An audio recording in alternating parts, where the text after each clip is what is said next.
Thanks for the kind words there, Todd. I work for MakerX. We're an R&D studio, and that's a big part of what we do is looking at some of the latest technologies and first of all investigating them, and then of course, if need be, taking them to production. My role as AI principal engineer there is multifaceted in terms of one thing is since we cover a broad range of technologies is being the person to go to for those kind of things, whether it's upskilling various people in the organisation, working on our AI strategy, going forth helping with different pre-sales, coming up with architecture designs, supporting teams, and a whole mix of other things. And at the moment, I'm very much 100% focused on AI. That's my role, and hopefully you'll find this presentation meaningful and worthwhile. So today's topic is making systems you can trust in production, making AI systems you can trust in production. And by AI here, I'm just meaning the subset of AI, but which is also the most popular AI at the moment, which is essentially our generative AI, so large language models and transformers in particular. Except for technology, yes. So is this going to advance or not? Okay, I think I have to mainly draw this. Okay, so for any of those who have been paying attention to the news, 3 days ago, I thought it was a little bit more older than that. This isn't taken from today.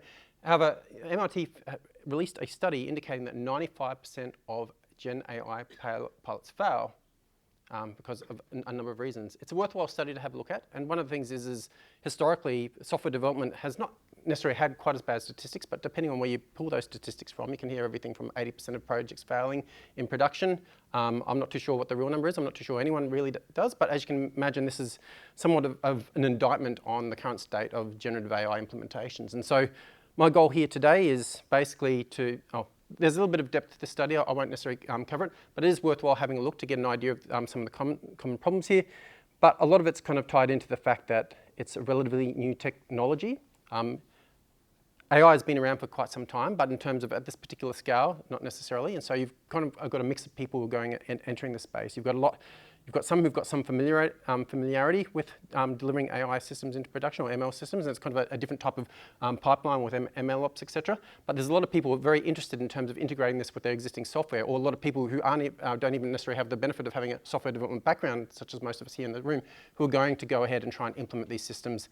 Some of these people are particularly charismatic, particularly good at trying to sell some of these things, and as a result, you kind of get this wonderful storm where you've got a lack of experience with the new technology, with kind of lacking some of this rigor that we have in the software development industry, and these are the kind of results that you get. And it's perhaps exacerbated by the fact that a lot of the C-suite and execs are feeling pressure from the investors, etc., that they've got to go ahead and show that they're forward-thinking, etc., and need to invest in AI, of course, with all the hype that's associated with that. And so a big part of what I've done with my background, etc., is basically trying to look into it and trying to disambiguate the hype. And that's, I feel, is one of my roles is to try and spread that knowledge, I guess, with every opportunity that I can, to try and dispel some of that hype and really try and get to the crux of what some of these things look like. And a big part of what I do is, of course, delivering these systems into production. I've been doing software for a long time. I've been doing AI for long enough.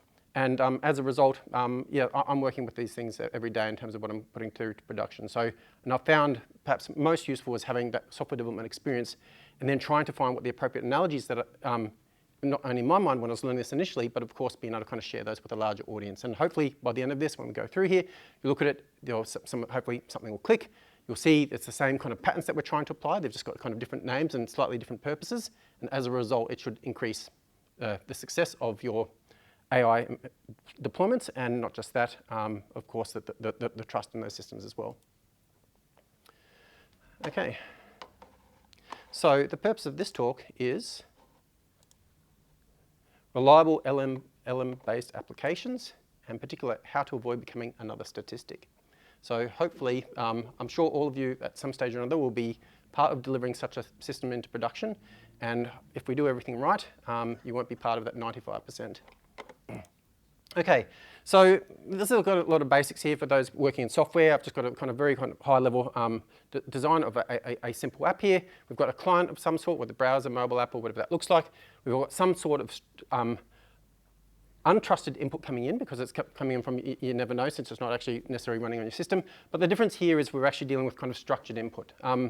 JSON, depending on how you look at it, can be considered semi-structured, but the point here basically is you've got a message coming through, you know what the format is, and so for most intents and purposes, we can consider it structured in this particular context here. At some stage, if we're doing everything right, we've got client-side validation, but we can never really trust client-side validation. That's just to kind of catch the easy things, so people don't have to necessarily repeat themselves with a full round trip. And then we've followed that through with server-side validation. At some stage there, if we've designed our system correctly, we've got some sort of deterministic processing in terms of if we've got our bases covered, and we've got some sort of error handling, retries, and everything else which is associated with that. And what we get for an output is something which is hopefully deterministic if we've done everything right, avoiding race conditions and all other sorts of kind of outages, which hopefully we've done a good enough job when we've developed the system to avoid for the most part. And then basically we've got some sort of observability there in terms of getting an idea of what how that system's performing.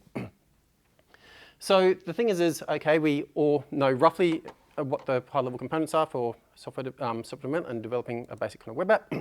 And so here we come across to what an LLM-based app may look like, if you don't necessarily know what's going on, but some kind of assumptions here. But basically, probably the first thing that we notice is we've got a request. The request, the supporting frame or envelope or whatever else that you want to put around that request is structured, but what's actually within that particular request is unstructured input or particularly natural language input. And so that really kind of puts a mix on things, and I could go into depth on that subject.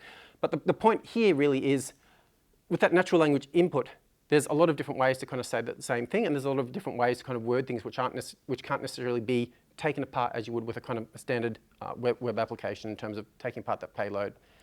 So kind of moving on to that, we've got that, untrusted natural language input, and it's also unstructured. We've got some sort of client and server-side validation, maybe some kind of the really basic stuff that we have web apps, but we don't really know what the validation looks like in this particular case from a naive perspective.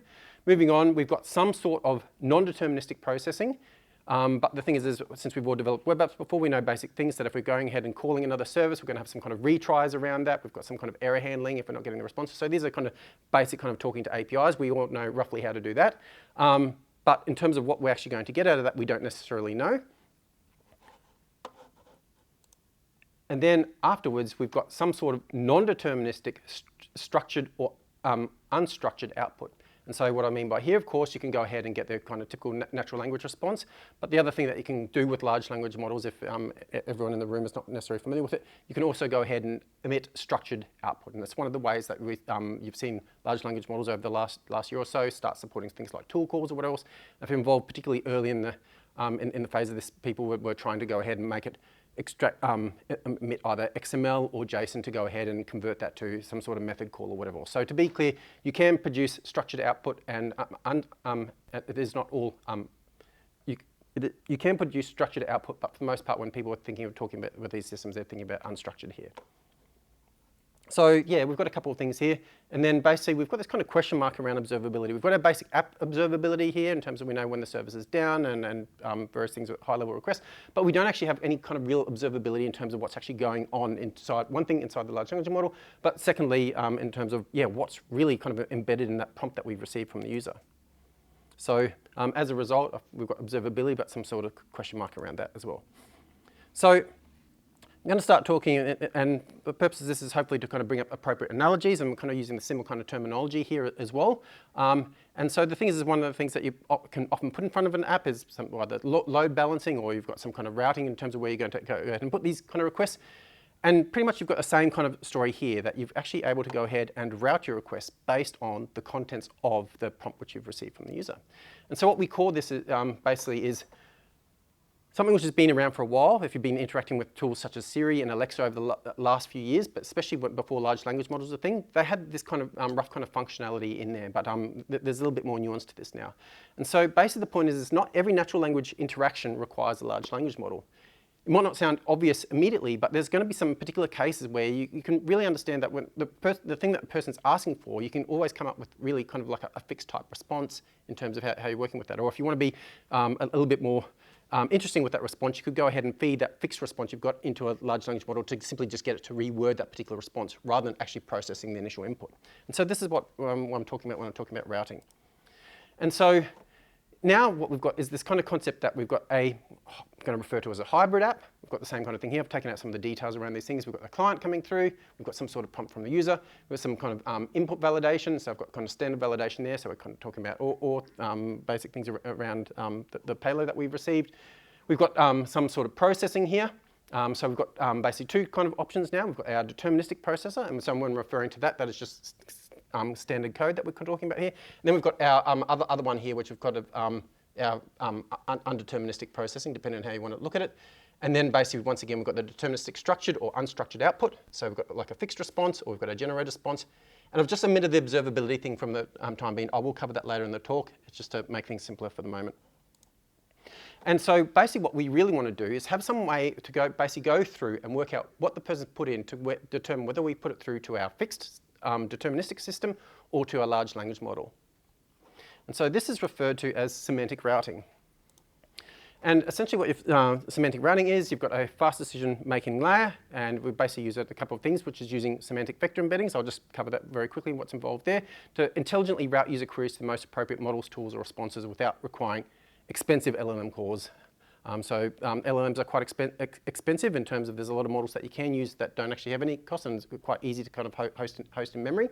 But the point here is basically there's this concept that one of the things is as part of the process for developing large language models, you've got the idea where it encodes the input that has been given into a representation with numbers referred to as vectors, and these vectors represent the essentially what that means in terms of converting what the users put into the system and produced essentially, which is a vector which represents roughly the meaning. And so the idea is basically that if I provide two similar sentences into a given system, then they should roughly resemble each other in terms of their vector representations there. And so, as you can probably guess, the thing is that's what's kind of going in behind the scenes. You've got this kind of concept of embedding models as well, which you can just go ahead and give an arbitrary bit of text, and it'll go ahead and create the appropriate embedding for you. And then you can go ahead and use a different type of similarity metrics to compare that vector versus another vector that you've got from a particular user input, see how similar they are, and based on that similarity, depend on what you want to do. And that's essentially the basics of semantic routing. So essentially, we go through in terms of how does it work. We go through in terms of we create a series of queries that we're interested in catching. So this, I'm just going to put an extremely simple case here. It's like, what does the system do? Might be a very kind of simple one, rather than getting the large language model to answer what it does every time based on what you've got for the system prompt. Instead, you can have a hard-coded response, or one, once again, you can kind of mix it up and put it through a model for that. And the idea is based on, you can generate maybe half a dozen different queries in terms of what that may look like. Either way, you'll get an adequate representation in terms of what the intent of that particular user is, and you create those embeddings there. And there's a couple of things around kind of spatial dense. The things which I've been talking about here is dense embeddings at this particular point. And then what you want to do is compare what was in the prompt. You embed the prompt, so you call your embedding model, whatever that is, in memory or one of the third-party ones. And basically go ahead and compare the vector that you've received from the user against the vectors that you've stored against that particular route. And then based on the similarities threshold, just say a 70% threshold or whatever else, you know which direction to go ahead and route them. And so yes, you basically go ahead and route accordingly. So I guess the point is when you're developing these types of systems, you don't always have to hand it to the large language model immediately. And you can imagine there's probably a lot of cases where you might use this. And I can give a particular example of something which I've been working on particularly recently. There's a set of queries that we want to be able to satisfy with very high accuracy if the user puts in terms of database queries, in terms of a particular type of knowledge search. So it's a very common set of questions that people will be asking. And we don't want to go ahead and have the large language model plug into a tool attempting to generate the SQL or whatever else. And there's a whole lot of things around that I won't go into at this stage. But the point is basically we want very high accuracy on these types of queries that the user puts in, so they get an absolutely stellar experience when they start using it. And then when they start going into the weeds a bit in terms of trying to craft particularly interesting prompts, then that's where we start going in this other route, where we actually go ahead and route it to the large language model and get it to go ahead and try and serve the user's request there. So the point is semantic routing doesn't answer everything, because once again, the domain of the natural language is too vast to go ahead and cover all possibilities, but there are certain subsets that you can cover and therefore go ahead and route accordingly. And yes, around that particular example that I was talking about, it's kind of a more advanced scenario where I'm not actually returning a fixed response in terms of what does the model do, or who do I contact for help, or do this particular task. The advanced thing is what I was talking about there is using dynamic routing to allow deterministic tool calling. So one of the things there, that's just probably one of the topics that you can go through is, once again, you don't have to pass it through the large language model initially. You can identify the route. You can do parameter extraction through semantic routing by calling another model, and then reliably call that tool, which is what I'll be doing in that example that I was just outlining before. So, great. That's a very kind of high level, quick run through in terms of what semantic routing is, but you get an idea where this kind of fits in the overall picture. So the second part is we've kind of identified from, in terms of classic software development, how we go ahead and validate different payloads. We've got different things in terms of detecting if someone's trying to escape with HTML characters, or all sorts of different things there in terms of what people are trying to do, or SQL prompt injection, whatever else it looks like, bounds, etc. But how do we go ahead and validate natural language? And so basically what we want to do this is essentially we want some sort of safety mechanism to prevent harmful or unwanted output from the large language model. So essentially here's just a kind of high level, I give you an idea of the different threats here. So we've got harmful and unsafe content. The mitigation here is, it often comes out of the box if you're using one of the mainstream models. So if you're using something like Anthropic, or using OpenAI, or something hosted within Azure OpenAI, or something within Bedrock, a lot of this kind of comes out of the box. It isn't necessarily comprehensive, but is often good enough for most use cases. But there are options in terms of what you can do around this. And this is kind of all around this topic of guardrails is what I'm talking about here. So there's a lot of different things that you can do around guardrails. I'll just go ahead and touch on each one of these lightly. But the concept is basically before, so we've done our semantic routing, and after the semantic routing, there's some additional checks that we want to go ahead and perform before we go ahead and send it to the large language model.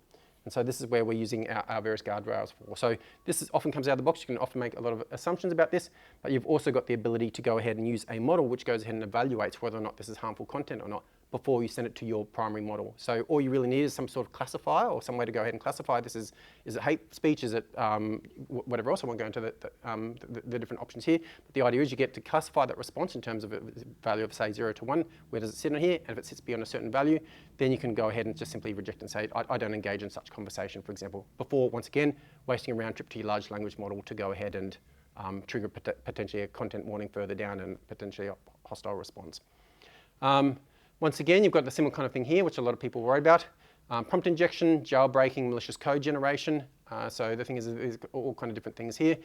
And yeah, there's a little bit around here around what malicious code generation involves, but this is where we're starting to talk about things such as data exfiltration and whatever else, using things such as rendering images and things like that, which are kind of an unexpected way to kind of exfiltrate your data. And so the thing is once again, if you find the appropriate guardrails framework, so a lot of the time it might be something like Guardrails AI or some of the different other options there, you've got this kind of concept of a prompt injection guard. So the thing is once again, I guess probably the most important thing to point out with these, none of these are 100% solutions, but this is how you start kind of eking away from being that 95% statistic to something less. Because once again, because of the domain, the vastness of the what people are doing with the human language, you can imagine there's differences between, there's multiple different ways to go ahead and do this. You can do it on a single prompt, you can do it in multiple prompts. You can start, if your large language model application has got a concept of session and multiple interactions with it, you can actually start escalating the conversation over time, just like you can social engineer people with asking for a small favor, and then they're kind of more liable to grant a subsequent wish. The models are just as prone to that kind of behavior as well. So there's a lot of kind of subtle things that you might not necessarily think of. They're not necessarily just present in one prompt. They can come through encoded in a large body of text, which is referred to as indirect prompt injection, especially if you're accessing the internet. And similarly, you can kind of do progressive attacks over that as well. So it is hard to think about all the different options here. And so the point is there's a number of guards which you can do to go ahead and address that. It might give you maybe 95% coverage or 98% coverage of what that is, because the thing is, as we're aware, it's kind of the lock and the thief thing, which is always going to be an ongoing arms race, but that will help reduce the probability of that. Moving on, PII and confidential information can handle this fortunately fairly easily, so you can either implement something yourself or use a tool such as Presidio or some derivative. And then of course, if you still need to pass through names, etc., you can use a tool such as Fake, where you go ahead and start replacing names, phone numbers, credit card details. You can omit all of that kind of thing. So chances are, and I'll cover this later, from an observability perspective, you want to see what people are putting into your model but the thing is in terms of what you're actually recording, you'll either go ahead and need to anonymize that in some way, or in some regards, if someone's asking a question that your model is not suited to ask, such as, for example, they're giving away their personal details, you might not even want to go ahead and hit the large language model with that, where saying, okay, my name is so-and-so, I live here, blah, blah, blah, can you do this or whatever, where someone perhaps started anthropomorphizing the model or started going down a different type of route. So you can just basically cut that fairly easy early on. And then that's the kind of thing that kind of starts going on to this fourth topic here, where around off-topic queries. Once again, you can't necessarily get this comprehensively. So this is kind of the message here. You're looking around 90% plus for all of these, or 95% or in some cases higher, but you're never going to really hit the 100%. And this, once again, is you're kind of starting to see this thing, we're starting to chain these things together, where we can go ahead and identify whether it's a classifier or a smaller model. And so when I'm talking about these aren't large language models, but these are different things that you can go ahead and start integrating within your tool chain to go ahead and, for example, extract what the user's intent is. And once again, that's kind of a classifier. What does the person want to do? So despite the wordiness in terms of how I put together a particular prompt, there's a very simple intent, and then we can work out, okay, is that intent something that we want to serve with our large language model? Okay. Moving on, and then finally, there's a kind of basic thing from denial of service attacks. Hopefully, we've got this in a lot of your apps that you're putting together now. But the thing is that models can get overwhelmed in some regards from that as well. They tend to have low tokens per minute or tokens per hour, depending on what kind of plan that you're on. You want to often have some kind of rate limiting middleware if you're not already using it, or slow API or equivalent, depending on the ecosystem that you're working in. Okay, so the thing is once again, because we've got this piece in the middle, we've done a fairly good pass at trying to guard it. So we've got a semantic routing, discarding a lot of things that we're perhaps not interested in. We've got some basic input guardrails. But the thing is it can still go ahead and produce undesired output. And so what that looks like in this case is data exfiltration. And so the thing is this is kind of what I was talking about before. So large language models are quite capable in terms of what they can do. If you use some of the off-the-shelf ones, such as Claude, Open, GPT variant of some sort, or whatever else is, that your particular favorite is, these models that they typically expose will go ahead and say, okay, export this as a tabular format, go ahead and generate a web page for me, go ahead and create some sort of coding content, whatever else. The thing is what you really need to think about is, does your model really need to be doing that? And the chances are, for the most part, most applications you're developing, you probably don't need it to writing code for the end user directly. Or you don't need it to go ahead and generate web pages for the person directly or whatever else. But the thing is, unless you put something in there, it's not going to know necessarily to do that. And the thing is, you could say, okay, you can kind of catch that maybe on input guardrails or whatever else, but you can just simply say, this model, we're not going to allow it to emit any HTML. So the thing is, you have the model does what it does anyway, but you've got the concept of this kind of output guardrail, which says, okay, I detect this as this particular type of thing here, and we're just not going to return it to the user. And this is important in the case of data exfiltration, whether it's directly querying it or exposing a system prompt or exposing whatever else you've got attached your system to. But it is also important in terms of sometimes it's just a case of actually just the fact, one of the more recent data exfiltration attacks is to basically go ahead and render an image with a URL and basically encoding your data within that URL core. As soon as it's shown up and the browser or whatever UI that using it attempts to go ahead and render it, it makes a call to that particular server with your data within it, and there you go, you've been just exfiltrated without really knowing it. So yeah, I guess the point is just really think about what type of outputs your system should be putting out. Hallucination, there's basically a number of things here. There's a different number of ways to tackle this. I'm going to go into a little bit more detail later on. But one of the things that you can do is have a secondary model to go ahead and evaluate whether or not the response is valid. So basically the difference is, what happens is when you feed it into your large language model, the prompt is something separate and then it's pulling data from another source and then merging that into an answer. And so what you can do with your secondary model is actually combine the input and the output and then say, okay, is the output hallucinated given this particular input? And there's also a number of other kind of techniques that can do there. So you can go ahead and, for example, hash the output that you've got or have some kind of unique identifier there, and you can go ahead and check that that unique identifier makes sense, as in does it follow these particular rules? Okay, no, that identifier it's generated is not valid, therefore we can go ahead and discard the outputs. But there's more ways to go ahead and do this, which I'll cover later. And here's things which may or may not be, they're kind of obvious in retrospect when you have a look at them. Business logic violations, so such as things as there's often, unless you're in an absolutely wonderful environment where there's no competitors, you probably don't want the large language model mentioning competitors, or especially in the case where either it's in its training data or the customer's asking, how do you compare to this particular company here, and it starts to kind of spiral out of control because you don't necessarily know how the large language model is going to respond there. And so you've got kind of things around brand safety, you've got regulatory restrictions, and crossing boundaries such as offering medical advice and other things like that that you can keep an eye out for.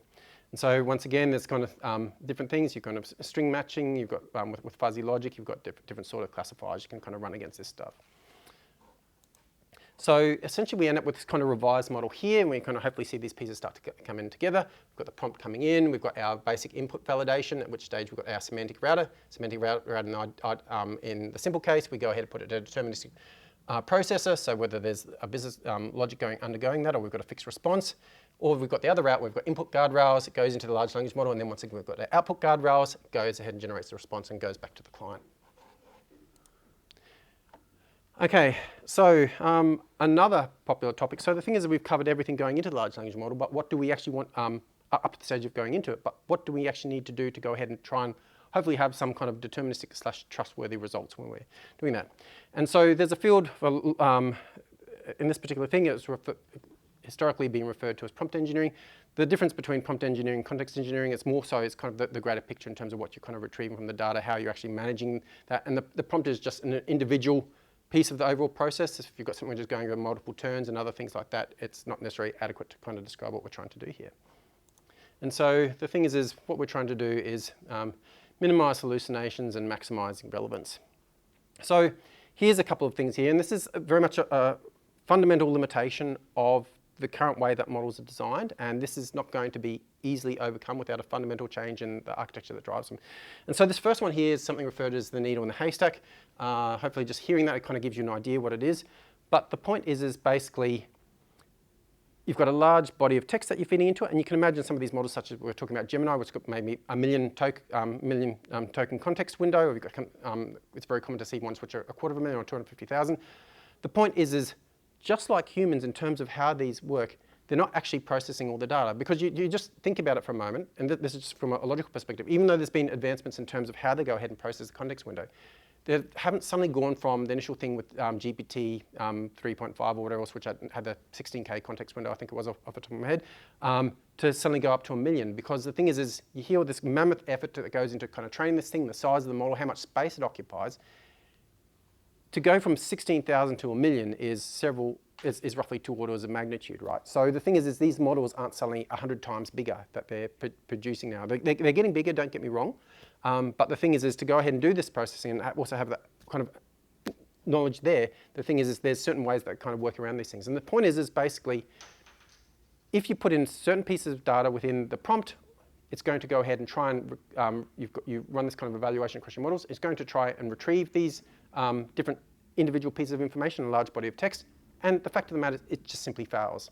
So based on the kind of context, like this one's from GPT-4, but this is an ongoing test, as you can go ahead and apply to any kind of model, and it just starts to fail kind of catastrophically at the different points here. So just like people in some regards, and I'm not necessarily trying to anthropomorphize it, just trying to draw a parallel here, is for the most part, there's a lot of information to take on the world. We try and simplify that.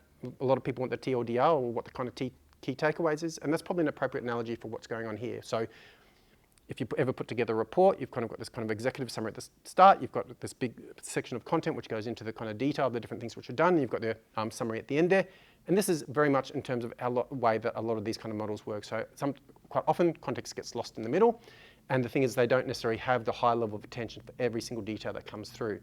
And so this means that you need to be mindful of, despite the fact that you've got a 1 million token context window, if you're putting in technical documents or things which have got a lot of nuance or complexity behind them, the model is going to fail. It's that. So despite the 1 million token context window, your ideal space that may be built in the case of GPT-4 or whatever else, somewhere between this part here to kind of get your retain the relevant information. So behind the scenes, there's all sorts of things that they're doing. There's advancements for sure, but this is a fundamental failing. Similarly, there's another one here, which is a bit more complicated. So they were individual isolated facts. This one here is referred to understanding the narrative. I've got some more up-to-date stats here, so that should hopefully be a little bit more relevant. So once again, we're kind of seeing this thing around the particular model. So this is, I was talking to someone earlier tonight where they're talking about GPT OSS, the 120 billion high. We've got GPT-5 here, GPT-5 mini, and you can see basically their performance for comprehension. It just starts going from 100% off to something less very, very quickly with the token limits. And so I'll just kind of give an analogy in terms of what this may look like. There was a TV series a couple of years ago called Game of Thrones, which was moderately popular. And they had a lot of kind of intertwined little different stories in terms of what's going on between all the different characters or whatever else. And this is essentially the ability for the large language model to go ahead and keep track of everything is going on between the different aspects in terms of what you're putting into the prompt. And once again, it fails catastrophically, but beyond a certain level here. So depending on which model you're going, they're all prone to that particular problem. Kind of got some fairly good results here for O3 actually. It's pretty good until you reach the 192K limit there. But across the board, they're going to fail fundamentally at that. So hopefully we're kind of seeing a common theme here when I'm talking about kind of context engineering. Just because they can go ahead and have these large context windows doesn't mean it's going to necessarily come back with the right result. It'll start hallucinating, unable to kind of find those results or whatever, despite the fact that the text has been directly copy-pasted into the model is a way to look at it. So this is not relying on the training data. This is simply relying on the body of text that you've passed in. So this here is referred to as context right. So hopefully the key takeaway is fairly clear. The context isn't as long as you think it is. There's a thing which is perhaps you can basically infer from that. MCP is a very kind of popular theme here in terms of basically going ahead down the path of agentic AI. Too many tools confuse the model. It starts to kind of get confused in terms of what the difference is between some of these and some other issues there. So there's kind of ideal numbers that you want to work to for that. Once again, as in case it's not clear, you can do things around semantic routing around this, so you can kind of route the particular intent and then offer a small subset of tools rather than offering it to a general purpose model to basically go ahead and try and do everything. And then it starts to get worse here. One of the kind of popular themes at the moment as well is this concept of deep thinking.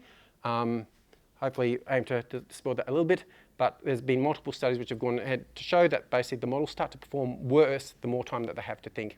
So one thing is they start to amplify flawed strategies. So as you can imagine, the thought paths may be particularly long and a lot of branching there.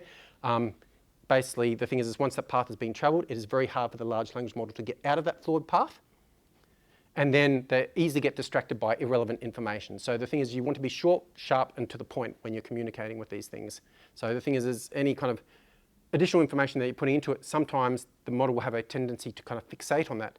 And it's worsened by, depending on which particular model that you've chosen, it may think that if you've got a particularly adept model, so just say we're going with something Opus or O3 or something like that, it will think that even the most simple problem requires a PhD dissertation and taking it apart to go ahead and work out how to solve the problem. So be mindful of the types of problems that you're putting in there based on what I've said before. So there are studies to support this. You can go ahead and look at some of the stuff from around Anthropic. There's a couple of things from Apple from last year and whatever else from there. So how do we go ahead and attempt to mitigate this? So one thing is we want to keep our context small. And so the point is if you can start anew, do it. Don't always have that choice, which is okay. If not, you want to go ahead and summarize often, because the thing is you don't want to necessarily keep that ongoing context. You think about it being able to kind of fixate on these things. You may have noticed when you're kind of having these kind of long conversations, it kind of, the first interaction really kind of starts to ground the future interactions with it, and you need to kind of get rid of it. It's kind of like a way of kind of thinking of first impressions would be perhaps another adequate analogy for this, where you're talking to someone, the way that you kind of present yourself initially, they form that initial opinion, and it takes a little bit of effort to kind of steer past that, and they realize, hey, you know, there's maybe a little bit more to this than I initially thought. And so once again, if you do that, you need to, and this is quite common in the various coding agents, etc. You'll see this kind of pattern where you basically go ahead, you've got this ability to go ahead and prune your context. So the thing is what you want to do, you want to be quite proactive on this state, on this particular area. You want to go ahead and prune your irrelevant or out-of-date context.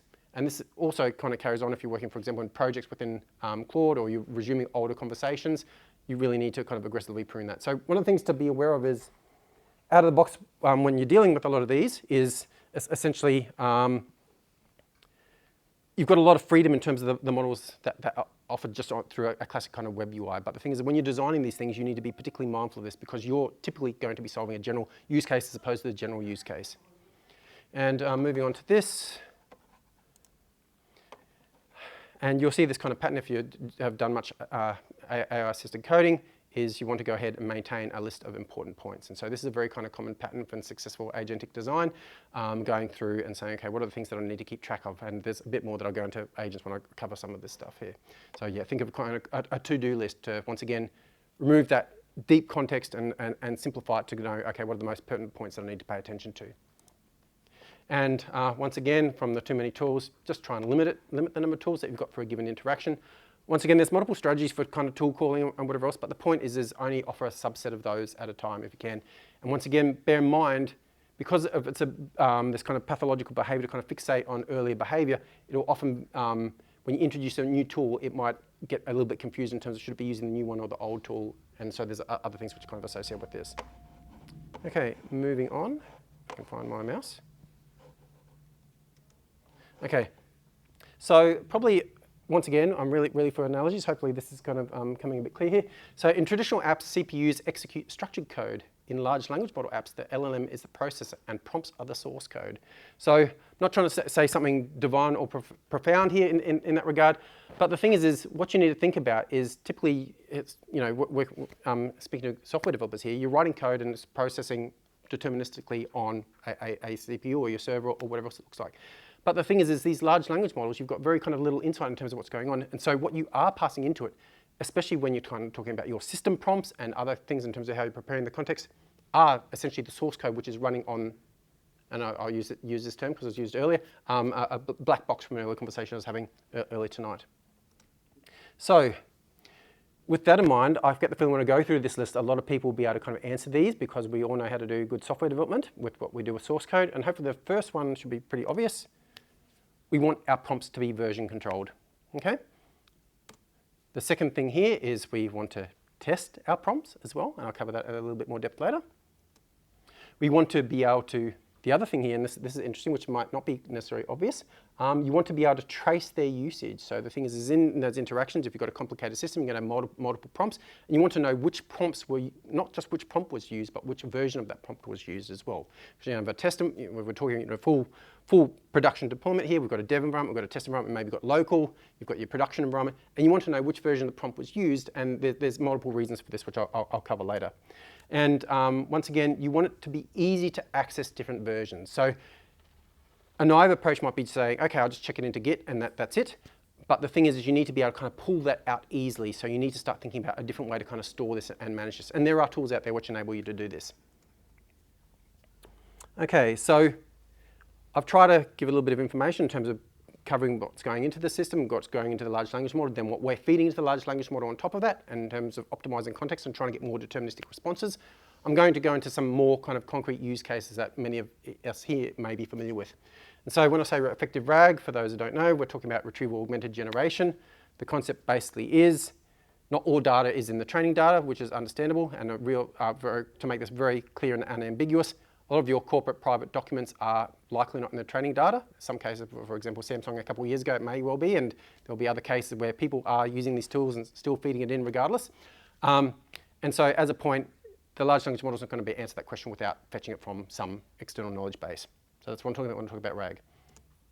So I'm just going to go over the kind of basic RAG. So the idea is essentially, historically, you go through your documents or whatever else you want the large language model to go ahead and operate on because it's particularly good at natural language manipulation. Go through, you've got some sort of chunking strategy in terms of how you put it all together, because one thing is you're really aware of that, okay, there's some limitations in context here. I can't go through and put through how many gigabytes of documents here. I need to be mindful. So you somehow chunk the documents. You've got some kind of semantic match on them. And the idea is that with RAG, the user puts in the query. And just like when we're talking about semantic routing, we're going ahead and comparing that query to what we've got in the document and then hopefully retrieving relevant results, roughly speaking. But we can do better than that. So this is just if you want to have a little bit more success with your RAG, if you're not doing it already. One of the things is to go ahead, this kind of concept of getting an idea of what the response may look like. So the large language model is capable of putting together what I'd refer to as perhaps an educated guess, or simply just because it's ingested so much content, it's given a given question, it's probably got a rough idea what the answer may start to look like, and going ahead and feed that in, and that may give you slightly better results. Things start to get better here. One of the things, of course, is given a query, assuming that you've got the computer token limits here, you can go ahead and start generating additional queries to go ahead and increase the likelihood of a match. So the thing is, just because not all of us are particularly adept at our normal conversation or natural language, as some people are particularly gifted in terms of being able to articulate themselves, especially in the context of large language models. Not everyone has that advantage, in which case you may have it simply go ahead and feed this through the large language model and say, okay, can you help me word this better? And that's the kind of concept of some of these prompting tools that you have on things such as Anthropic or OpenAI or whatever else. Often a thing you can put in a prompt and say, okay, help me word this better. And so that's the kind of concept there. So you can perhaps reword the query or generate some additional queries. Once again, slightly raising that level there. Then we've got the kind of other thing here. It's like we can go ahead and use a second model to judge the quality of the response. This thing is kind of what I was alluding to before, where we're talking about instead of sending the prompt, doing the retrieval, and then coming up with a result, we're actually feeding in the question and the response that was given to something which is referred to a cross-encoder model, a cross-encoder model re-ranking. You can go ahead and look up some of these things to go ahead and basically compare that result and say, okay, how good is that particular result? So these are things that you can kind of do at runtime, design time. If you want to go further into chunking strategy, so as opposed to if you're given a large document, as opposed to just saying, okay, one page at a time is how we're going to chunk this. So when I'm talking about chunking is, once again, we're trying to fit this in the context limit and retrieve it evenly. There's other approaches which you might go, okay, I'm going to do it every paragraph or whatever else. Typically, when you're going ahead and doing this, you would typically want to overlap the sections that you're chunking regardless. So you limit the amount of context that is lost. But then you can kind of go further and start going into semantic chunking. And so the idea is you're going to hear the kind of semantic term pop up a lot. But basically having, the concept is you have a large language model go through and kind of pre-parse the document. So you can kind of think of this kind of two-step process where you go through and get the model to go ahead and extract the high-level insights and find out which pieces of text are similar, and then go ahead and store those pieces of text together. And so as a result, your results tend to be more relevant, and especially if it's kind of scattered on, not all conversations are linear. Sometimes they hop all over the place, and this is particularly good at addressing that.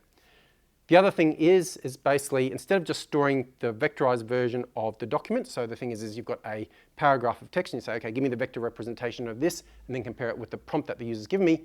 Instead, you actually say, given this body of text, so this is before, so once again, this is at design time, so when you're going ahead and putting this thing together, you get a paragraph and say, okay, for the large language model, can you generate some queries that will go ahead and retrieve this particular paragraph?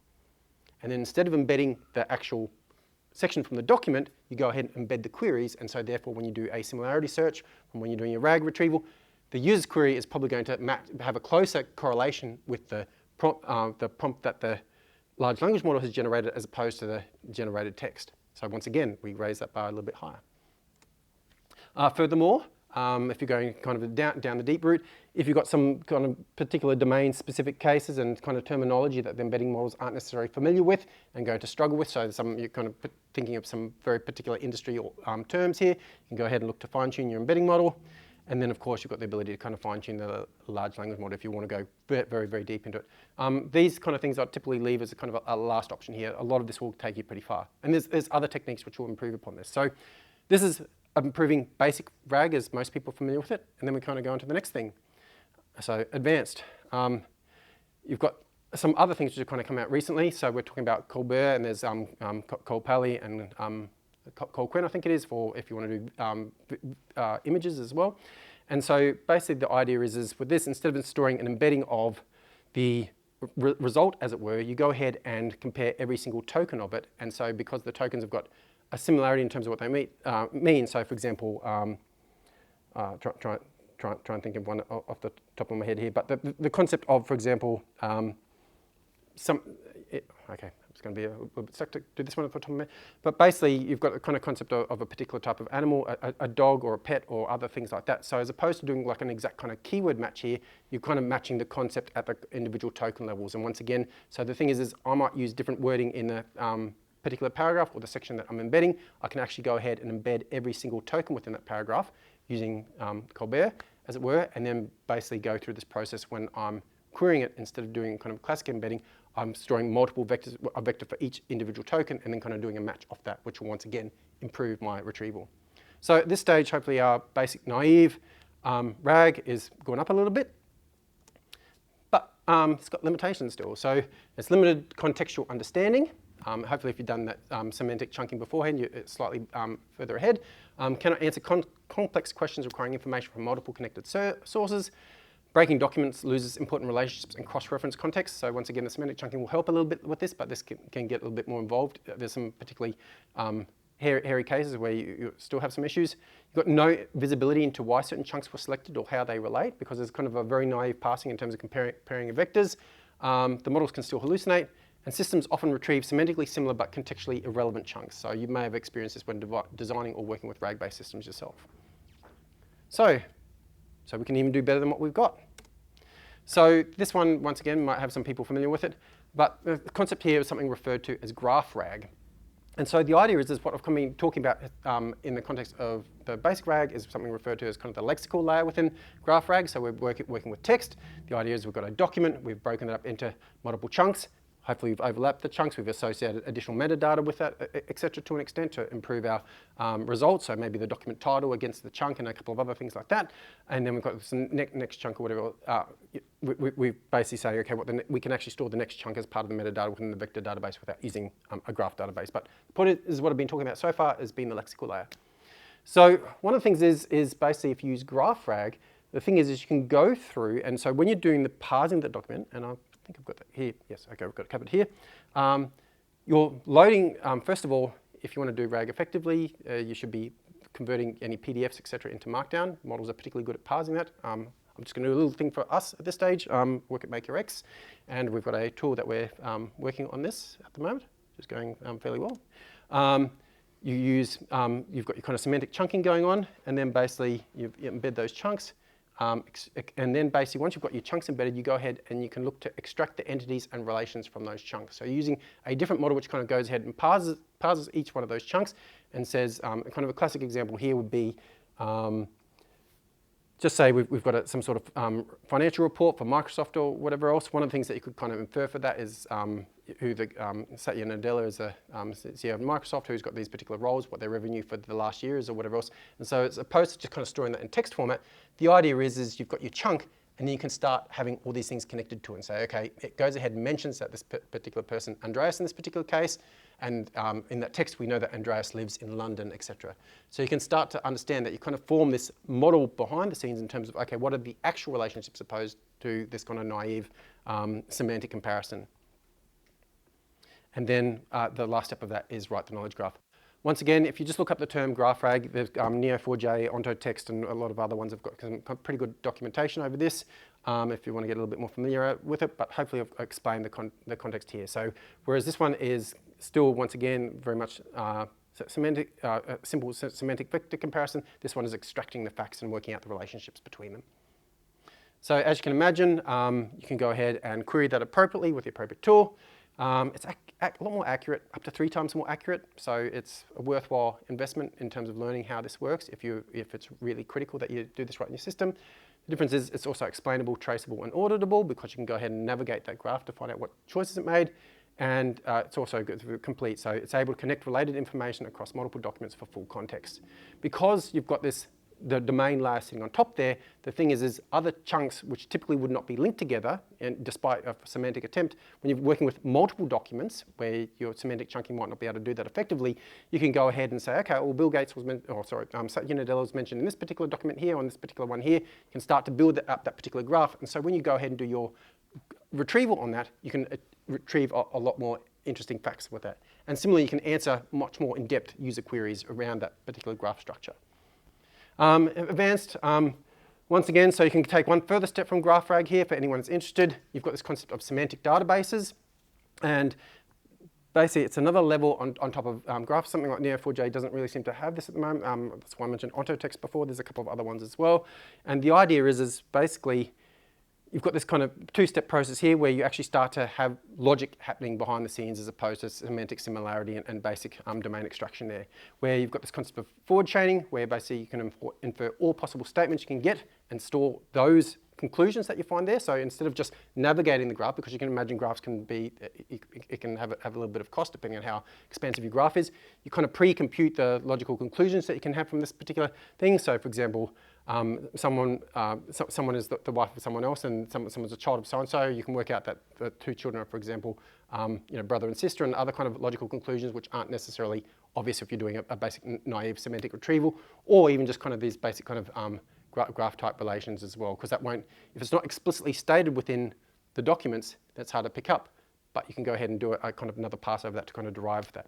And similarly, you've got the concept of backward chaining as well. This is done at query time, and basically where you can go back, you can once again infer what that, given this particular thing, how far you can go back down that chain. So yes, semantic databases, for those who are kind of quite familiar with graph RAG already, you can go down that route too. Okay, so that's one of the common use cases. Other one here is agents. There's probably quite a few people interested in this. And yes, I'll kind of formally term this as non-deterministic workflow orchestration. So Thing is once again, predominantly being software developers, a lot of what we do has had some sort of workflow process there. And so whether we're talking about some sort of, something which is very kind of clear in terms of an approval workflow or something like that, or we're talking about more complex orchestrations such as ordering systems, whatever else, where we're going through a multi-step process. That for the most part is moderately deterministic. However, agents add something else to the mix. And so what's the definition of an agent? And this one here is, I've found some, when agents based on LLMs came to the fore, you can obviously see that I'm very much for building trustworthy systems with the background that I have in software development. I really want to kind of have a more deterministic answers. And yeah, looking at the original definition of an agent, it's pretty much got the four kind of things here. So we've got autonomy, the system is reactive, it's proactive, and it's sociable. So the idea is autonomy, the way that large language models work, you can see that things fail in that needle in the haystack and a whole lot of other things. So there's other kind of shortcomings which can be implied from this here. But the idea is basically, in theory, they can independently make decisions and form a plan in terms of what to do next based on the training data and the patterns which are present in them. They're reactive in terms they react promptly to environmental changes.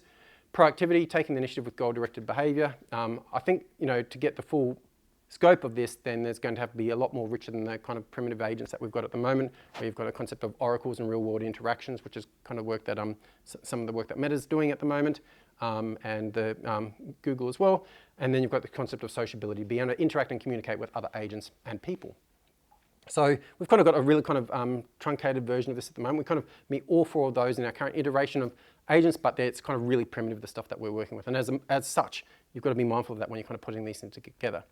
So yeah, this is probably the big theme here. LLMs approximate logic, they don't execute it. And I know this might sound a little bit funny, but they are called large language models for a reason. They're particularly good at language, and the thing is they can ingest a lot of natural language, as it were, and other types of languages as well, domain-specific languages, and go ahead and make inferences in terms of what's the most likely thing to follow from it. Now, as you can guess, you expand the size of the model, expand the size of the training data, and there's obviously there's always a kind of a dearth of data out there in terms of they're always looking for new people to go ahead and feed some of these models. And as a result, they still kind of fumble on some of the really kind of basic things. So you can, in some cases, you can change a very kind of simple problem, replace one of the elements of it for something which is arguably semantically equivalent, such as, once again, I brought this one up earlier tonight, but a very simple example was a simple problem where, well, once you know it, probably is a better way to say it. You need to get 3 things across a river. You've got a raft, you can carry 2 of them at once. But if any of them are on the other side, then they're likely going to eat each other. And it's essentially typically of the form of a goat, a cabbage, and a wolf. The wolf eats the goat eats the cabbage. If you take 2 across, you need to be mindful of which 2 you leave on the other side. It's quite solvable, but the thing is you can feed that problem to a large language model, it's going to get it right, but you start substituting it in for different types of animals or objects which fulfill a similar role in the food chain, and it'll fall over. Whereas for a person, if I go ahead and substitute a wolf for a Tyrannosaurus Rex, despite the issues in terms of where they're located in time from an evolutionary perspective, most people probably understand the carnivorous dinosaur may eat a goat, whereas the large language model is not able to infer that, despite the rich semantic representation it has of a Tyrannosaurus Rex, as it were. So this is what I mean by LLMs approximate logic, they don't execute it. If anyone's telling you anything different, they're wrong. And it's because there's a lot of advancements need to be made on that front, and both in terms of the way that the models are architected and then the supporting systems. So you could imagine, you could probably put something together where, with the system I was talking about before, with forward and backward chaining, with a graph RAG-based system in terms of your knowledge base, and then connect it to a large language model, you start to create a more reliable system which can go ahead and infer these things. So given particular inference rules, you can go ahead and form these conclusions, but that is not what the large language models are doing. So there is some emergent behavior in some regards, but as far as this goes, there's no indication that this is changing, and the push to AGI requires other steps. I'll put it that way. So how do we do reliable agentic systems after this somewhat condemnation I made here? So there's an interesting thing here. What we want to do, of course, is just like the software development, we want to have a comprehensive document of the process you are trying to achieve. You need to know exactly what you're doing rather than saying, oh, the LLM will work it out. Once again, try a deterministic workflow first. So the thing is workflows have been around for quite some time and they can solve a lot of problems. So the thing is once again, you want to start to go ahead and not have your agent start responding in complete natural language, but you want to go ahead and start structuring all the output that you're getting from it. So convert all user requests into structured outputs. And so that can take, okay, this is the user request, this is the output, this is the decision I'm making to start kind of enabling that kind of traceability. make contacting a human a tool call. So the thing is, this should be very kind of high priority on your list because there will be times that your agents stumble.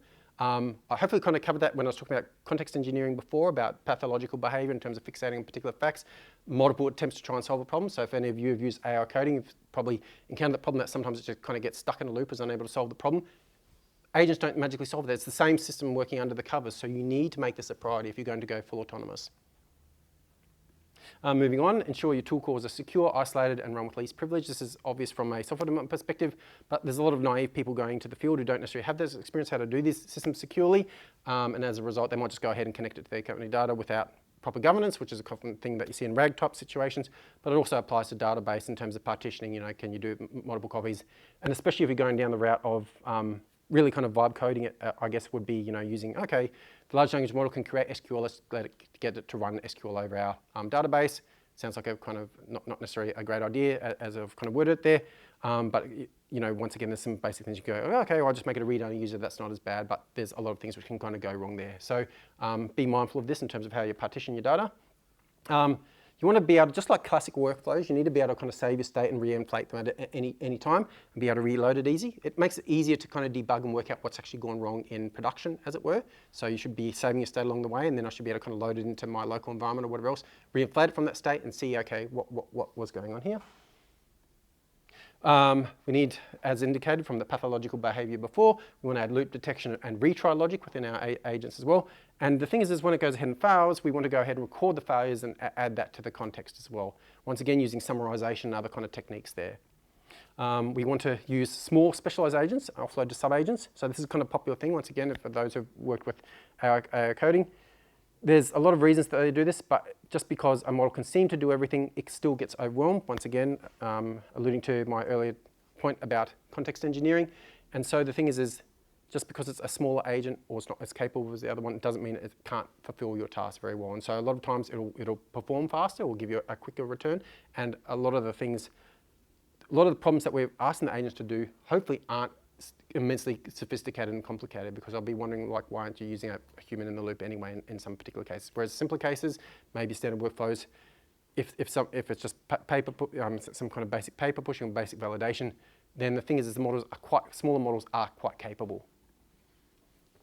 We want to minimize the impact of indirect prompt injection. So this is very much a real issue. It's an issue with Claude Code. It's an issue with Windsurf. It's an issue with no matter what kind of coding agent that you're using. And this will become more and more of a thing over the next year or so. I can pretty much guarantee that. Because the thing is what often happens is the data that the model was trained on is not necessarily up to date. I was working on something even just last month that the API was just updated last month. I was using Claude 4 or whatever else, which is doing a bit of work at the moment, and it was creating code which was out of date. It wasn't using some of the open telemetry stuff that I wanted it to do. And so naively you go, okay, we'll just go ahead and hit this website and pull that data. But depending on how the sites are ranked and the crawlers, and if someone's trying to go ahead and if you're not just looking at code but looking at other types of documents online, there's nothing to stop someone going ahead and injecting a malicious payload into that web page to go ahead and instruct your agent to go ahead and do something else. And that is more common. You would be particularly aware of it, especially with the damage that generative AI has done to the creative industry, where people have potentially started to work out ways, how can we go ahead and poison the models in terms of generative AI? And so they're going to be doing the exact same thing here. So if you're using a coding agent, or you've got an agent which is hitting the web, you really want to know what you're doing. I'd be particularly mindful of that, because this will become more and more of a thing, exfiltration attempts, whatever else, taking over the model, etc. And then finally, as indicated before in the context engineering part, avoid extended thinking and long-running context.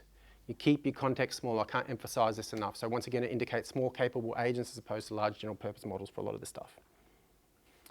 Okay, so that's a brief rundown on agents. If you want to know more, there's some kind of great material. There's kind of concept of a 12-step agent, I think it is, out there. It's worth having a look. It's got overlap with quite a few of those themes. They focus on some of the other ones. I'm more kind of security focused. I'm more trying to get these kind of trustworthy, reliable results from a software development background. They've got a slightly different angle, but there is a lot of really useful and worthwhile content there. Okay, so we've kind of covered a lot of that. So now we're going to go ahead and cover testing. Okay, so one of the things is, how do we test large language models. We've got this concept of evals. What they solve is, does the system do what it's meant to do? And they're particularly useful when, so, okay, just say you've got a simple system, you don't really care about this.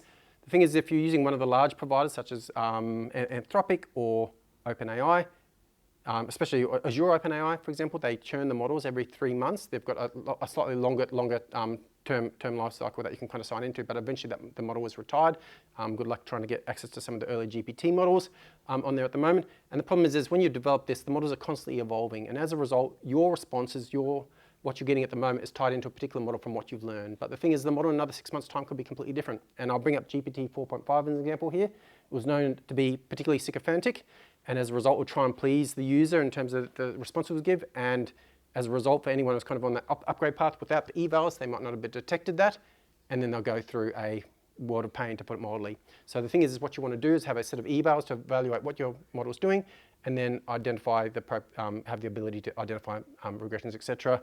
And then we also want to identify changes in usage behavior, because once again, the types of questions some of us may have been asking large language models 2 years ago may be different to the ones now because we're appreciating more thought. And so how do we do it? We need to determine what you're testing for. We need to develop the prompts or automate the deployment thereof. We use a large language model as a judge, the most successful thing to be able to kind of do it at scale. There's ways to kind of set up quorums and stuff like this in terms of go ahead and do it thoroughly as part of your CI on build and canary. So the idea is just like code, you've got your unit testing your code or your integration test, whatever it is, you do the same thing for your prompts and what you're kind of feeding through for the models. And so as part of that, you just simply make it part of your CI process. And then of course, your canary for future model regressions and whatever else. And then the other thing is you want to capture your telemetry at runtime with human evaluators when scores aren't met. So this kind of ties into the observability theme, but once again, you're hopefully kind of capturing a lot of this information. You're potentially running an LLM as a judge in real time against the input with your PI masking and whatever else that you've got on there. And then basically any time it's kind of falling below this particular threshold, you're flagging it, alerting it, raising it to your human evaluators to go ahead and hopefully improve your model. The unhappy path. LLMs are inherently hackable because attacks exploit their core function rather than circumvent it.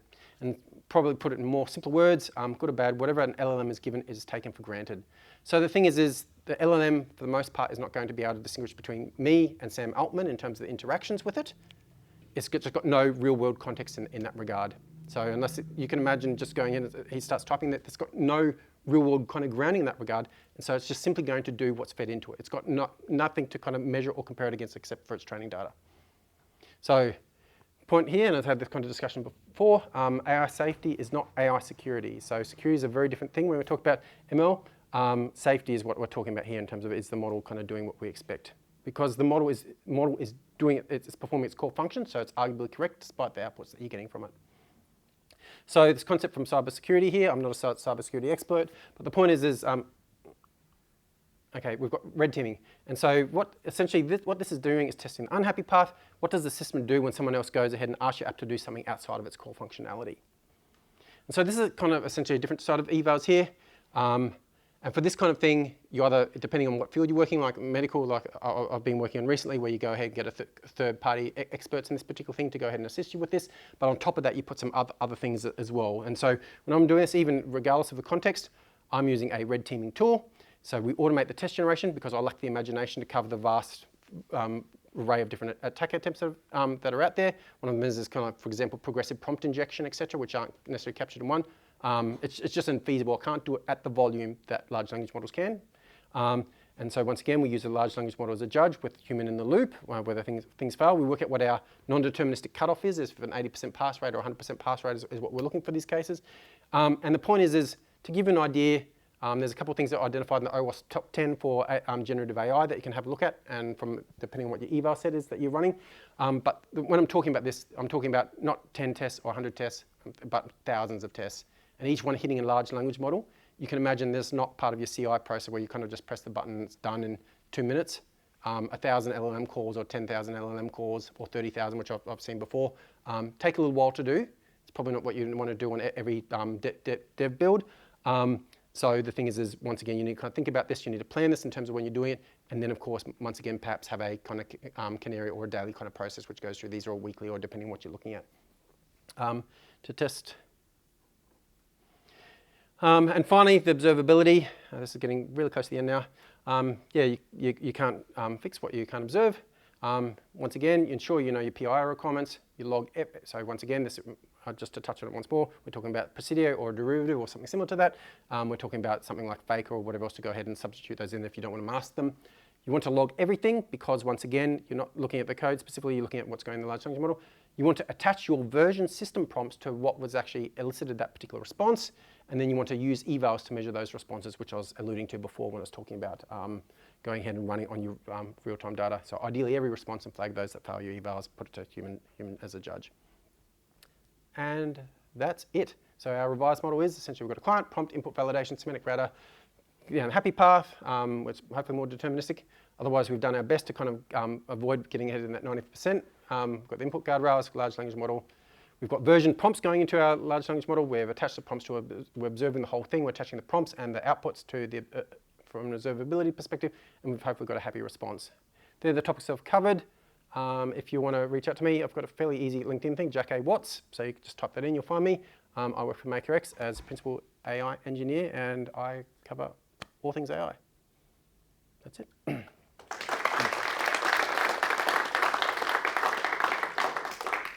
definitely have time for questions. And Jack, I want to give you 2 JetBrains subscriptions. JetBrains is one of our sponsors, and so you can hand out 2 100% discount codes to the best questions you get. Fantastic. They're a lot more dear than they used to be. Yeah, the free ones are a lot better value now, right? Yes. Sure. Oh, sorry, at the back here first. I just had a question. So on the needle in the haystack part, you showed at the start it was pretty like 100% accurate between that 0 and 10,000 context window, and then around that 300k it really heavily deteriorated. Do you know why it sort of looked to recover slightly after like that 800,000?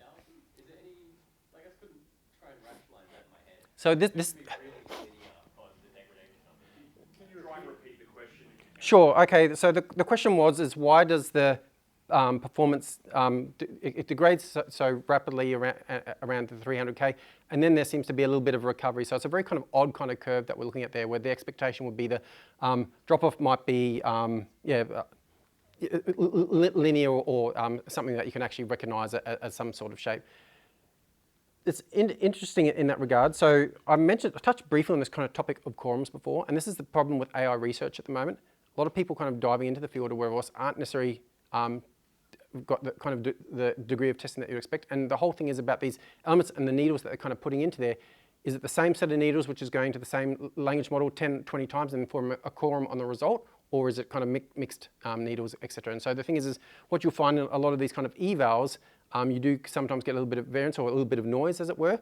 I don't necessarily have a good explanation for that one. I'm sure with potentially more runs, then you'll find that it would likely continue that pattern there. So it can be very hard to kind of reason through this based on some of the limited data that we have. Hopefully the message is relatively clear, though. All models are affected by this kind of drop-off. I can't really provide more context than that. Great. Sorry, blue shirt, sorry. Yes? So you said that, or in one of the slides you said that because of the context window, every time you change a window, it refreshes the context and it gets better. So when you plug in your LLM to your agent, with every command it sends, every query it sends to LLM, is it a new context window or is it using the same, so that after n number of queries of my agent, my context window will start depleting and my answers to my agent will start, quality of answers will start depleting?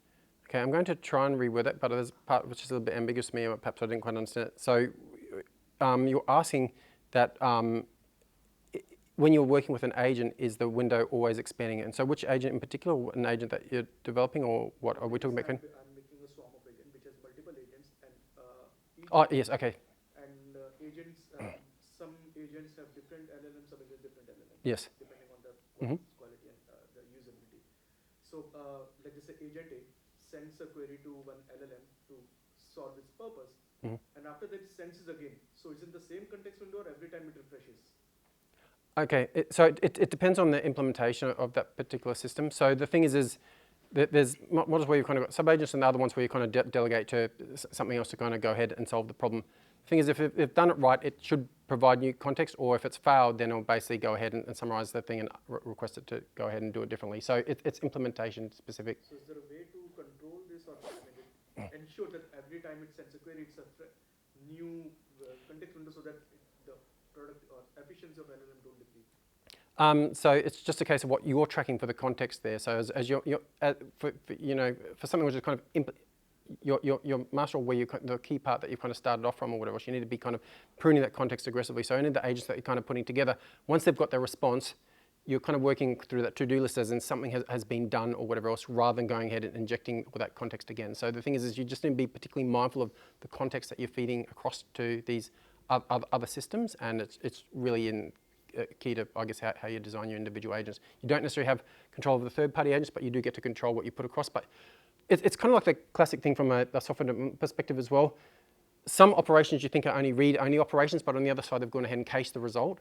And so that's actually changed the underlying state, so it's not a completely idempotent interaction. So it seems to be, in terms of the result that you're getting from a consumer, but the thing is you may actually have an impact on the memory of the way. So unless you've got visibility in terms of what that looked like, you can't really know. If you design it yourself, then you can aggressively prune, summarize, and offload some of that to storage.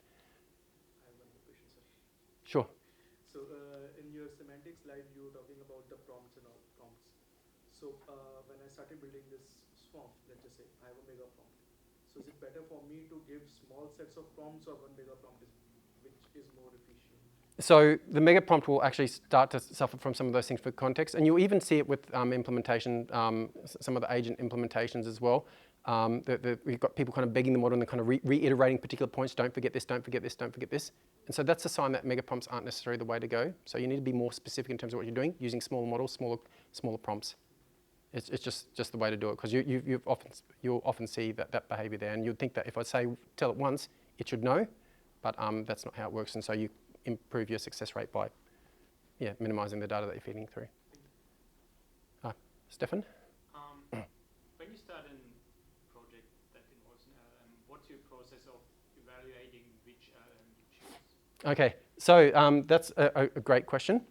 So for what I'm doing, I do a lot of work in Python. I'm actually using a toolkit called DPeval. I'm usually starting off a notebook of some sort in the background. I'm going ahead, I've created some evals, and then running that particular suite against each one of them. So, and then comparing the results from a handful of prompts. So the last one I did, I had probably about 30 different prompts that I was feeding through, and once again, this adds a bit of variation, but I need to do that mechanistically and then go ahead and return the results. So I'm doing that within a notebook, typically, is the way that I'm working. And then once I go ahead and go live, and then you can start going to iteration and get client feedback or the end user feedback, then you've hopefully got your observability and other parts in there. But the first iteration to determine the model, I'm doing that behind the scenes in a notebook in those particular cases. Do you also factor in cost and response time? Yes, there's a whole lot of factors. And so I'll give you an example, one that I worked on relatively recently.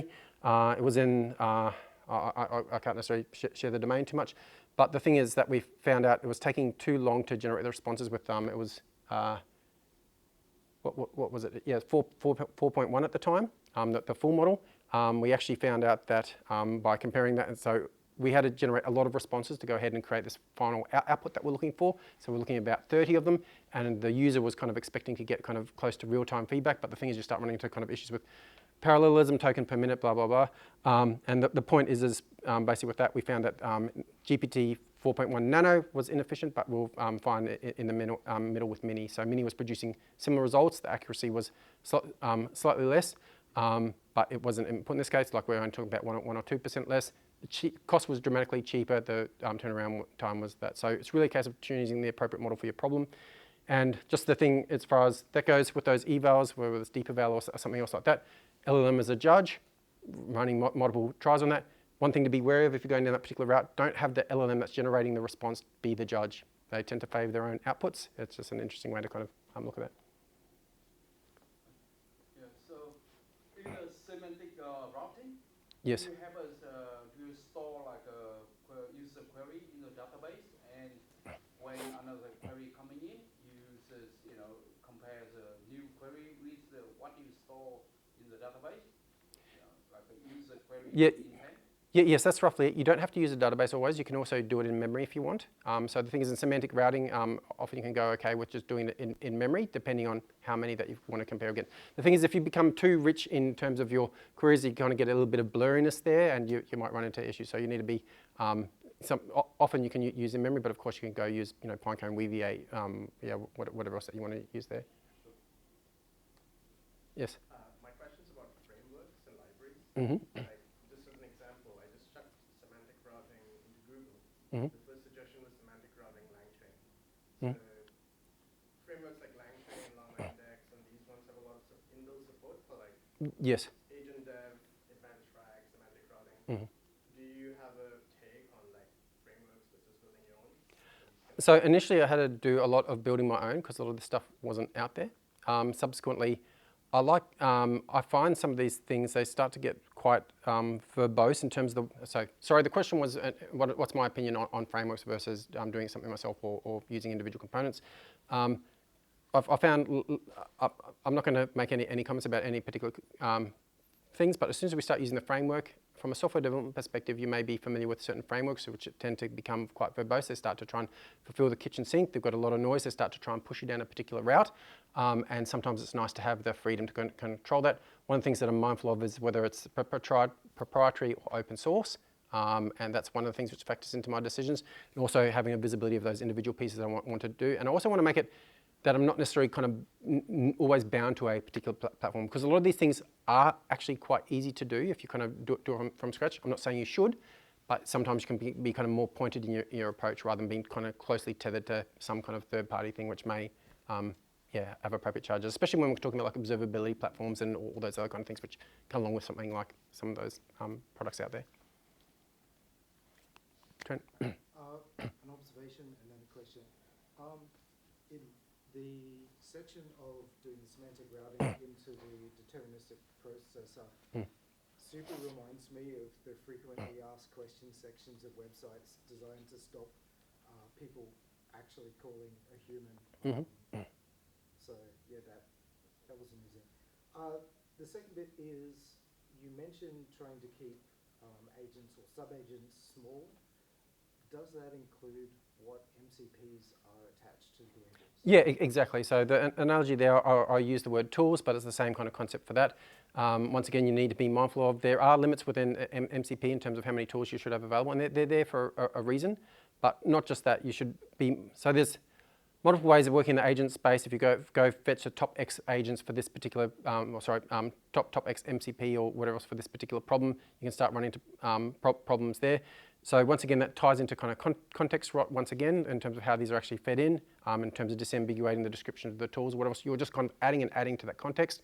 And you need to be mindful of if you're not kind of emptying that each time, you're going to run into issues if you previously used a tool and kept the record of that in your conversation.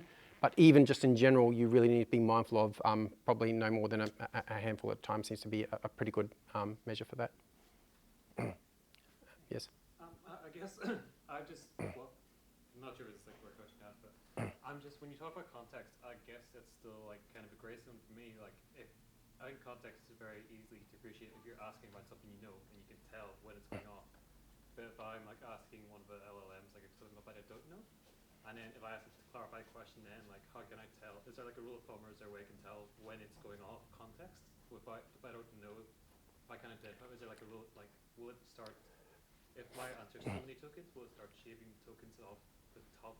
Yeah. So this is with the open services. If you're just using the chat window, yes, they do start. There's different things. So, OpenAI introduced this thing of memory a couple of months ago, several months ago, whatever else, where you can go ahead and explicitly save it or have it save automatically, things like that. So there's kind of the compression tools. Thing is, there's no. The idea is if you're approaching full context, then you should be typically launching a new session. It's just you need to kind of get used to that. So there are things which are going to start degrading over time. It'll start to kind of pathologically fixate on some of the early things that you've said. Is there any easy way that you can tell that's going on as a regular user? No. And I'm sorry, I'm not trying to say a thing. Using that system, that's just a warning sign. I'm approaching context limit. And that's why you're using something like Claude Code or whatever else. You see this thing and saying, okay, should you compress the context or whatever else there? So this is a real problem. Most people aren't aware of it. I hopefully pointed out with context rot. If you can change topics, then do. And the thing is what I often do is I'm happy to kind of explore areas that I'm somewhat familiar with, but I often kind of double check with it.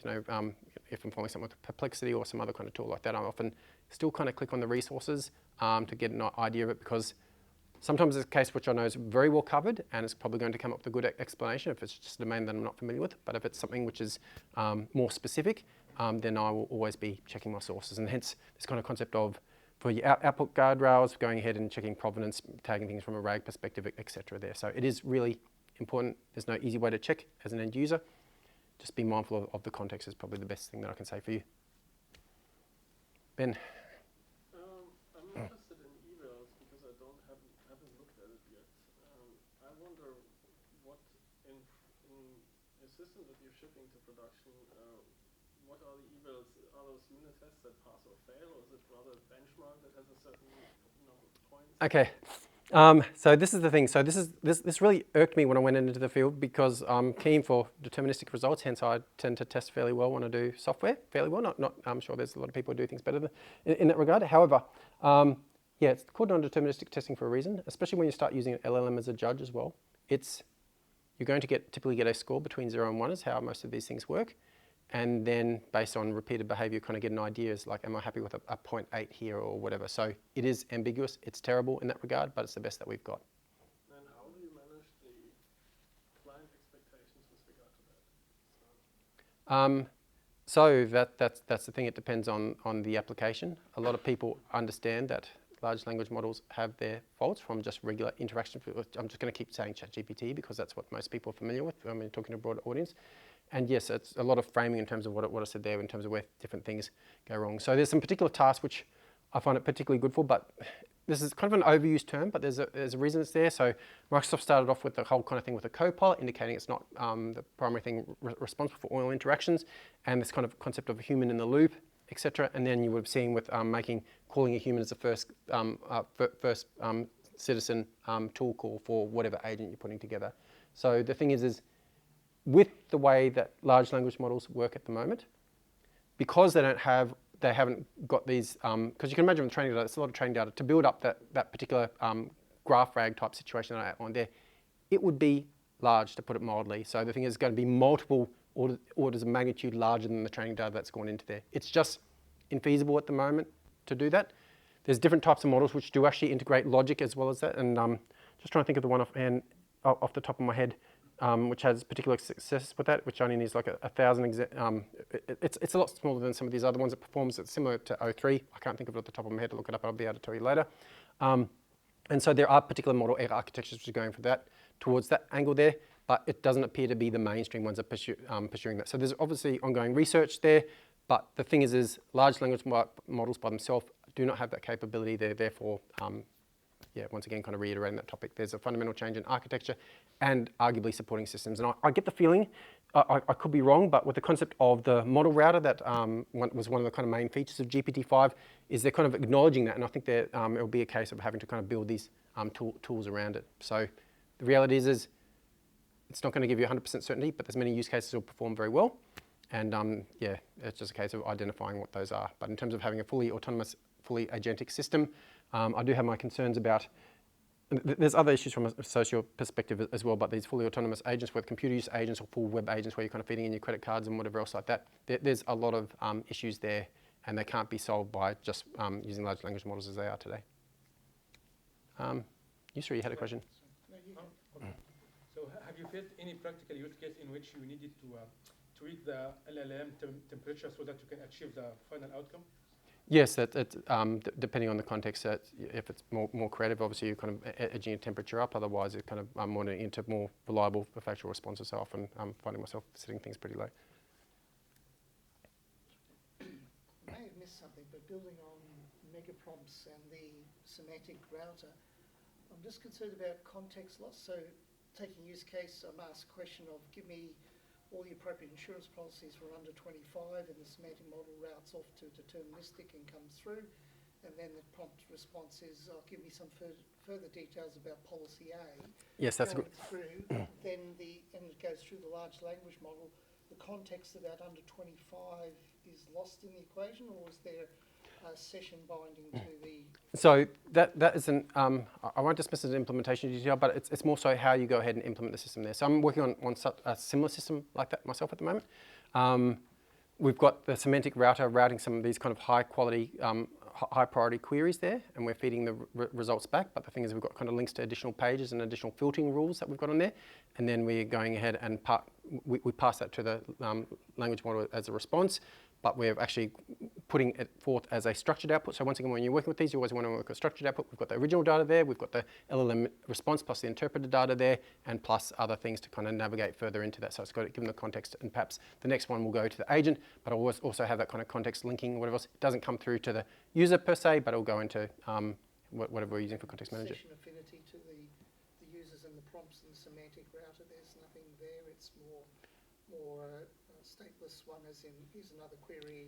Yes, out of the box. But once again, you can build these tools and some of the things around some of these other frameworks will give you the option. It's more so kind of discussing what this concept is. There is a product called Semantic Router, it's an open source offering, but it's more so going through the concept of this. So what you build around that, or you go with a larger framework which supports some of these things. It depends on you. Any other questions?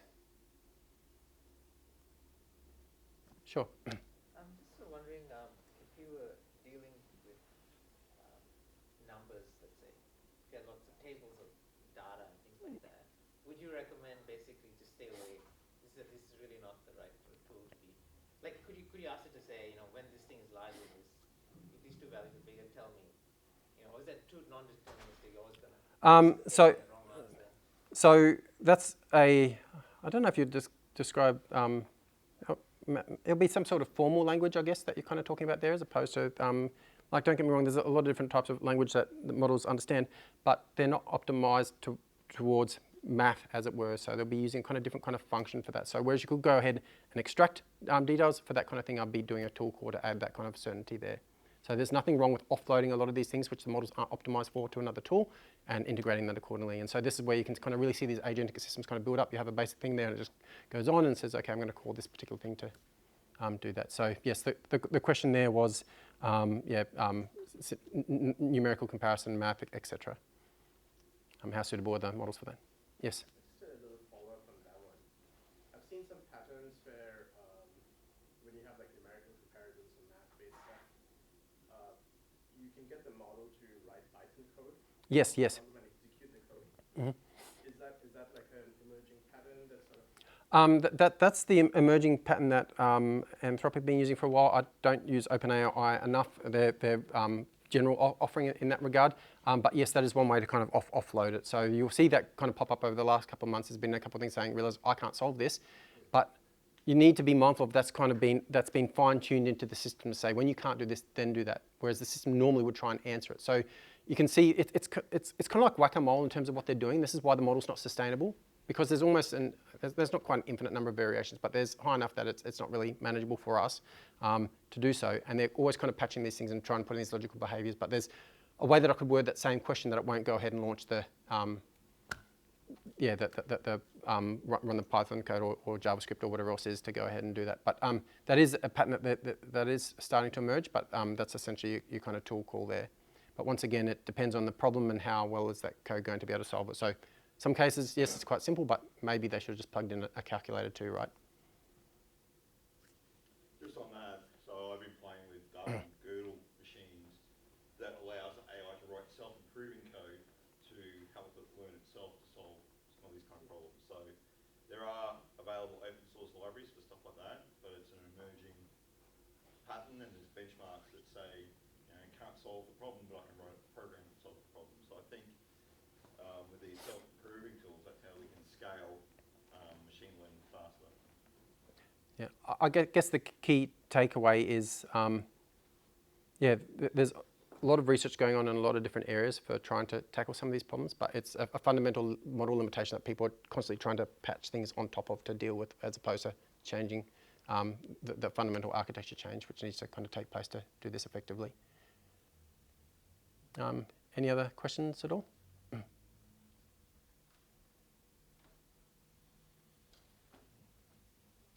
thumbs up? Is that a thumbs up question, or just I love it thumbs up? Two thumbs up. When you get into quantum computing and blockchain to combine the three.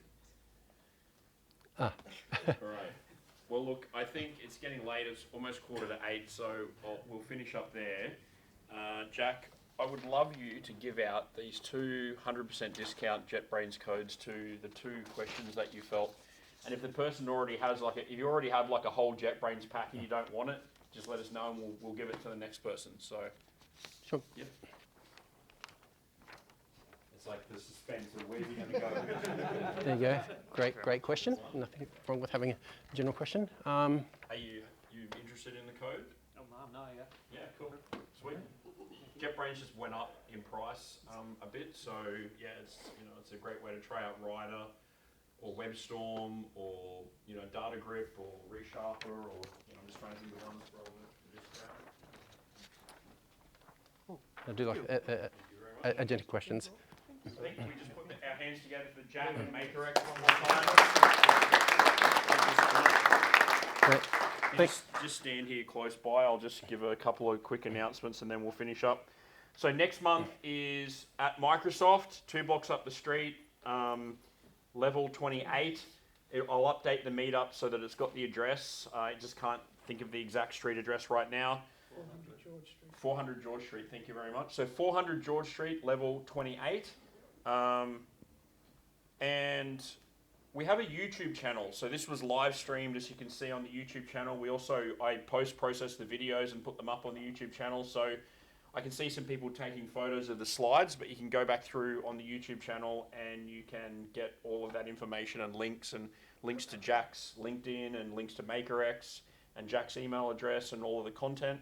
So please subscribe to the YouTube channel if you haven't already, and you'll get notifications about the live stream, and you'll also get video notifications.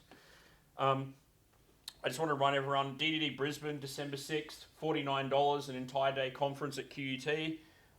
Brisbane, briz.net-10 for 10% off. Thanks again to JetBrains for the gifts, the question gifts. I work for Octopus, and we've got stickers. If you like stickers on your laptop, come and grab some stickers. And thank you again to Versent, and there's a bunch of people here from Versent. Thank you so much, guys, for the venue and hosting us for so many years. Thanks very much. Hope to see you next month.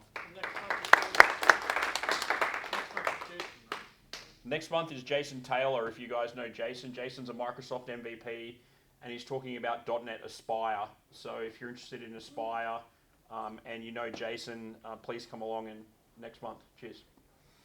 Thanks, mate. Is that? Cheers.